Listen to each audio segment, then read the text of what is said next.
Мына туугандар бүгүн жерге талдыктар берген Дача суудагы Торпоголакта тайга таштап алган Келдиш балбан. Келдиш балбанга кызыккандар болсо, кай жактан болот, кайсыл жерден, кимдин кулуну, кайсыл жердин кулуну бир маалыматты Келдиш балбан өзү берип өтсүн. Тай куллук болсун.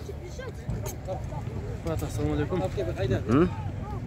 Бүгүн жерге талдык туугандар жакшы улак берди. Биз Жалал Абад областынан болобуз, Сузак районунан. Карабулак айылынан болобуз. Biz keldik, 93 болобуз. Көкжал деген өзүбүздүн атыбыз. Жаңат. Ушу өзүбүздүн атыбыз.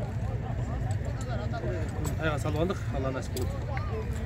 Жакшы, бул атыңыз өзүңүздүкү, бүгүн топко жара берди, жакшы. Ким жетеледи сизди?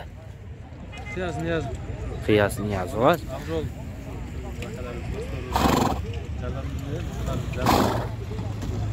Жакшы. Мына бүгүн Келдиш балбан Ала Тоо командасына кирди. Кайсыл позицияда оюн көрсөтөсүм? Нападение, чабуулчуда. Жакшы көрдүңүздөр. Азыр тренировка кылып атат. Бир тайга таштады, тай куллук болсун.